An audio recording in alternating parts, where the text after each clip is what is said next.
Hello students, welcome to my channel omega study centre. हमारा chapter चल रहा है शेयर कैपिटल।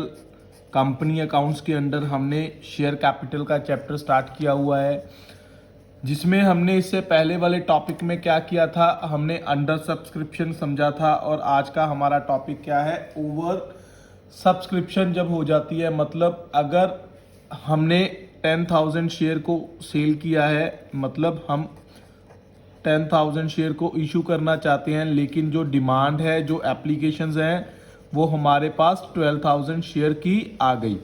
मतलब हमने ज़रूरत से ज़्यादा एप्लीकेशंस रिसीव कर ली। एप्लीकेशन कभी भी अकेली नहीं आती, इसके साथ कुछ पैसे हमें पे करती है पब्लिक। मान लो हम बोलते हैं कि 3 रुपये एप्लीकेशन, 2 रुपये अलॉटमेंट, 4 रुपये फर्स्ट कॉल और 1 रुपया हमारे पास क्या होता है, फाइनल कॉल हो गई। तो जो 3 रुपये हम एप्लीकेशन बोल रहे हैं, जब भी कोई अप्लाई करता है, जैसे आपने कहीं कॉलेज में एडमिशन लेनी है, स्कूल में लेनी है, तो आपको एक प्रोस्पेक्टस बाय करना पड़ता है। तो प्रोस्पेक्टस की एक फ़ीस होती है, जिसे हम एप्लीकेशन फ़ीस कह देते हैं एक तरह की। तो एप्लीकेशन फ़ीस जो रहती है वो हम पब्लिक कंपनी को पे करती है, मतलब हमें पे करती है। हमारे पास शेयर है 10,000, लेकिन हमारे पास पैसे आ गए 12,000 के अकॉर्डिंग। तो जो 2,000 शेयर के से ज़्यादा पैसे आए हैं, मतलब 2,000 इंटू 3, हमारे पास 6,000 रुपये ज़्यादा आ गए। तो इन रुपये का हमने क्या करना है, इसके बारे में आज हमने पढ़ना है। तो ओवर सब्सक्राइब का मतलब आपको समझ आ गया कि जितने शेयर हमने इशू किए, उससे ज़्यादा की अगर एप्लीकेशंस आ जाती हैं तो उसे हम क्या बोलते हैं, ओवर सब्सक्रिप्शन। लेकिन अगर जो पैसा हमारे पास ज़्यादा आया है, उसका हमने करना क्या है।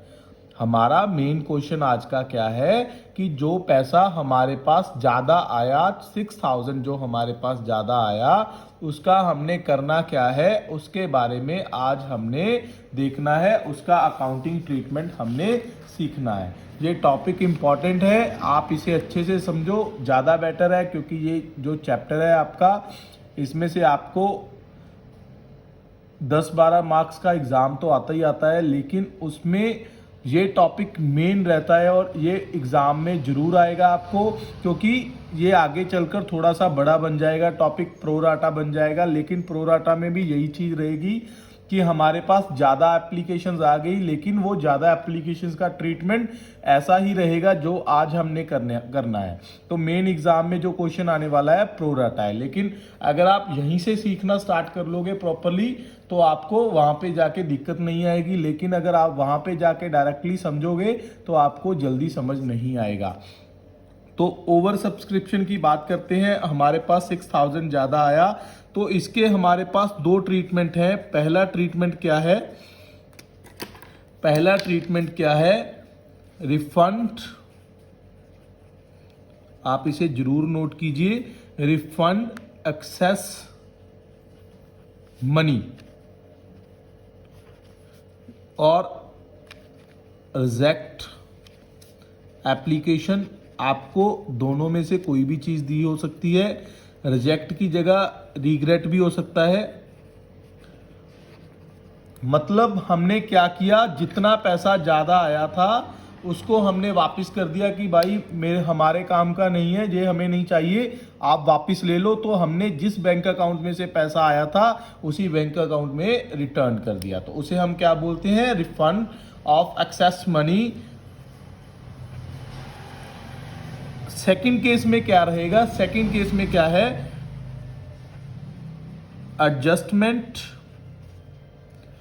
Adjustment of excess money. तो आप इसे समझिए क्या चीज़ है ये। तो एडजस्टमेंट ऑफ एक्सेस मनी, आप अब इन दोनों का मतलब समझिए।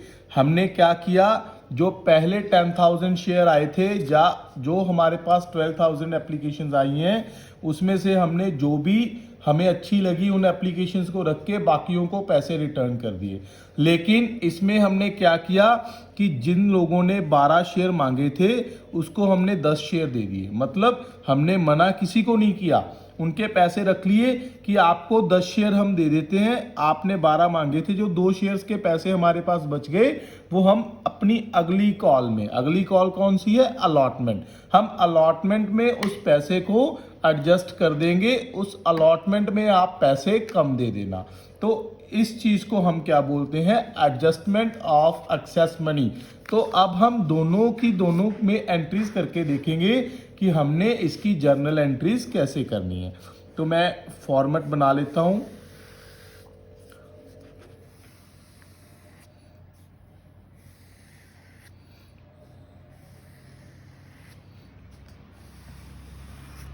तो पहली एंट्री आएगी मेरे पास, bank account debit to share application. मेरे पास एप्लीकेशन कितने शेयर्स पे आई, टोटल 12,000 पे आ गई। तो 12,000 इंटू 3, 36,000 मेरे पास आ गया। उसके बाद जो सेकेंड एंट्री मेरी रहेगी, शेयर एप्लीकेशन अकाउंट डेबिट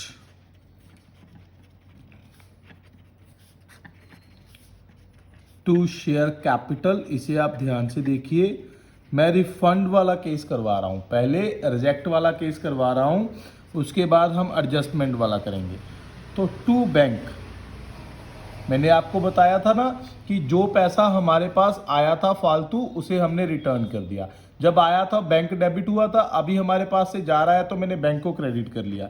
कितना पैसा एक्सेस आया मेरे पास, 2,000 शेयर पे 3 रुपए के अकॉर्डिंग 6,000।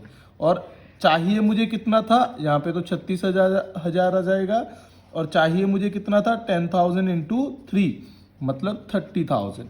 तो मुझे 30,000 चाहिए था, तो मैंने 30,000 को कैपिटल में ट्रांसफर कर दिया, और जो पैसा मेरे पास ज़्यादा था उसे मैंने बैंक में ट्रांसफर कर दिया। मतलब कि आप वापस ले लो पैसा, मुझे नहीं चाहिए ये वाला पैसा, तो मैंने उसे रिटर्न कर दिया।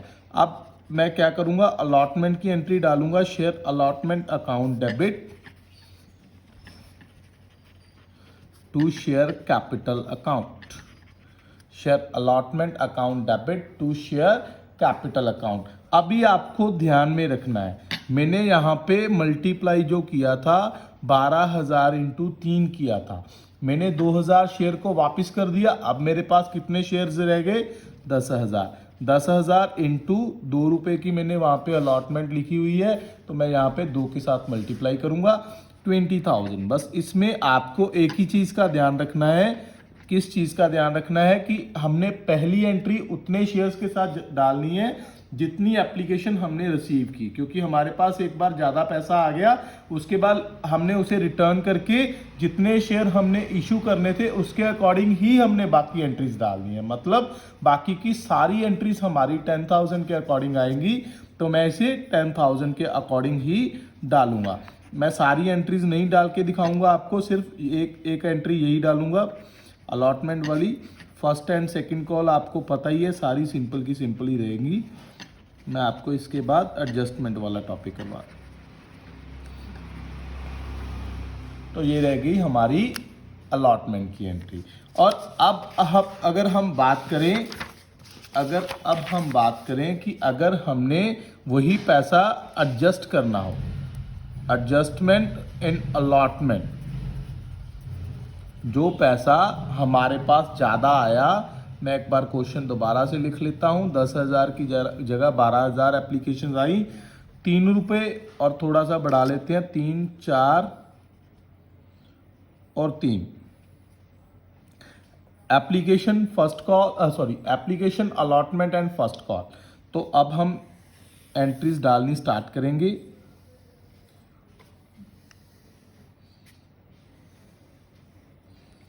बैंक अकाउंट डेबिट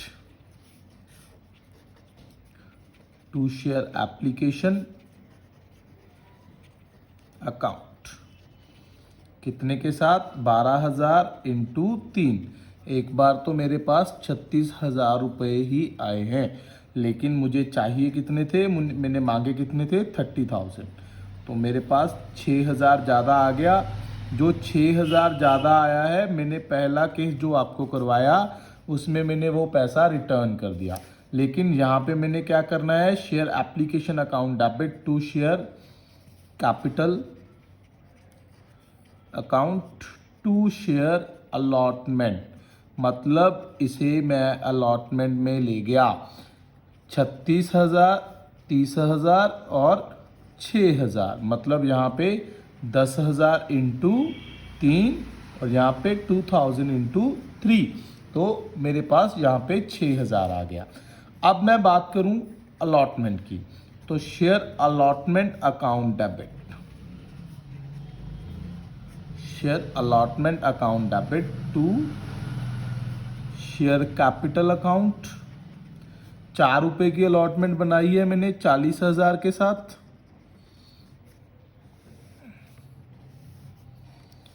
अब मेरे पास आ गई 4th entry, bank account debit to share allotment account.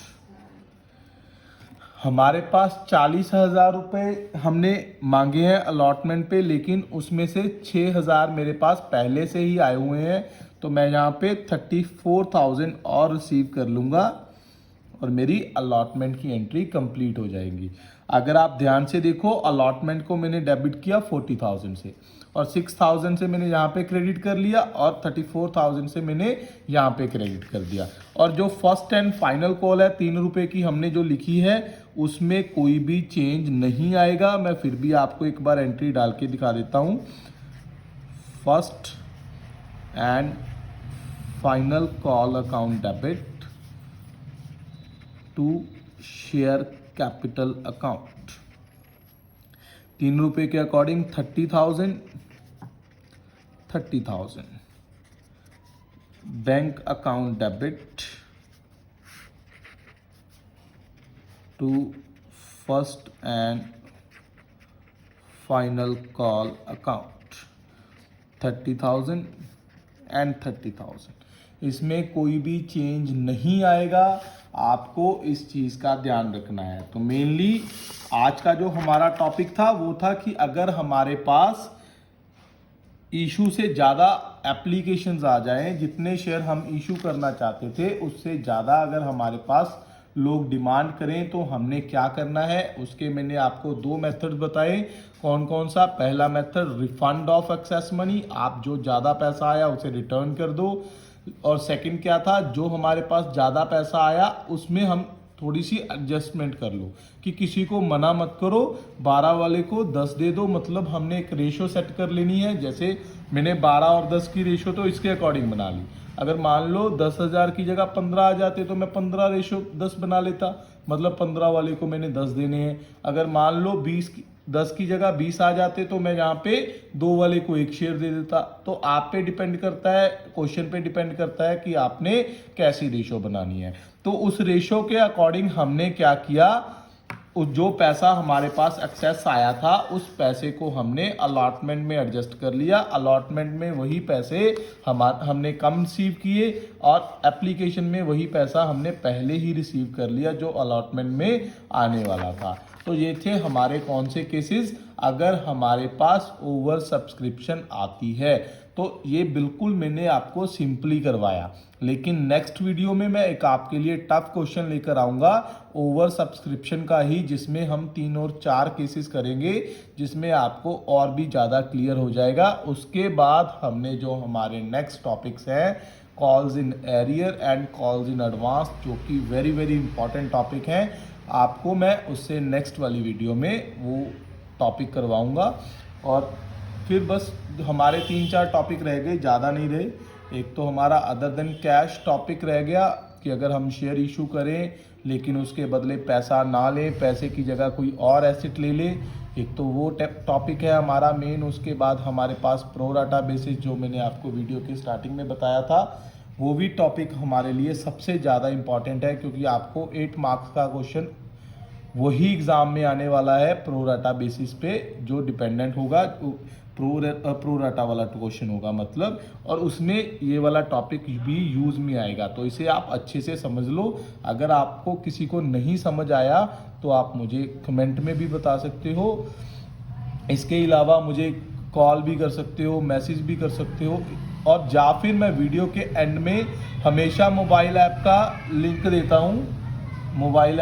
देता हूं, तो आप उस मोबाइल ऐप को डाउनलोड करके मोबाइल ऐप के थ्रू भी मेरे साथ कॉन्टैक्ट कर सकते हो। थैंक यू स्टूडेंट्स, मिलते हैं हम अपनी नेक्स्ट वीडियो में।